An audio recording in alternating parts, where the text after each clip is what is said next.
We say that our core purpose is we honor life through donation, and we believe that that reflects our obligation to donors and to donor families. But we also believe that we honor life through donation honors the life of the recipient that we're here to serve. And the fact that without our work, without a donor, they are going to continue to wait, and unfortunately, some of them may even die.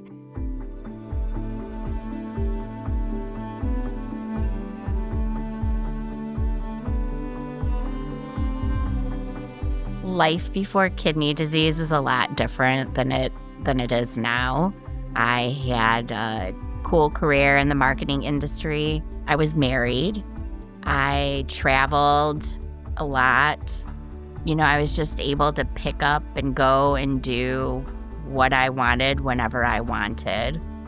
Being a mom, making sure I take care of the kids. I worked a lot. I hang out with my friends, just living life. We just were your average family that went to the zoo, ran errands, played in the backyard, the playground, just your basic, typical family. I was told that I had congestive heart failure and cardiomyopathy. I was about 27 years old when I found that out. It was a lot to hear that I was going to need a transplant. The only thing I could think of was I wasn't going to be here to raise my children. And it's been 9 years. She said, "You're an end-stage renal failure and you're going to need a kidney transplant." And I was in shock. 2 days later, I started peritoneal dialysis. When she turned 1, and we started seeing signs of just her not being herself or being tired super quickly, laying down in the middle of the floor, not eating.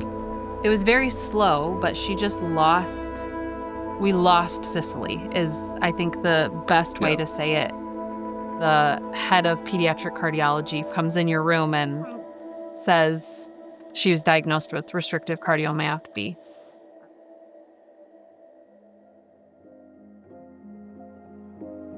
Transplant patients describe waiting as having put their life on hold.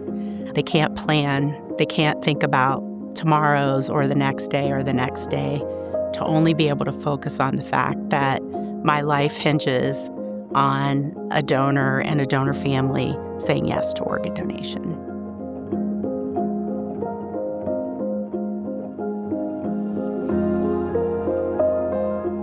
Things were just really carefree before kidney disease. And now I just have to think about every aspect of my life. Dialysis kind of makes me tired or I don't feel well. So if I have plans, sometimes I have to cancel those plans.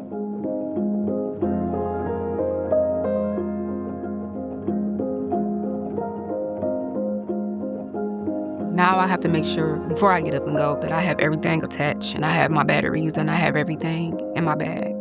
So it's like carrying around a baby, because the bag alone is it's like 10 pounds.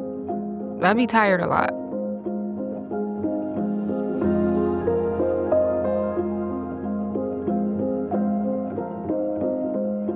Every part of our life stopped. We had to move out of our home. When you live 100% of the time in a hospital room, there's no point in paying rent. Yeah. It's a waste of, you're throwing money away. So it's a really weird feeling. And then just also knowing that she's the one that has a heart issue, and as a parent, you're not able to fix it. Yeah, so it's tough. I worry about what it means to be in kidney failure and to not receive a donor or a transplant. I don't want to die waiting for a kidney. I think about what it's going to be like when I finally do have a donor. That will never be lost on me. While we have the honor of working at Gift of Life Michigan, we know that organ donation takes a village.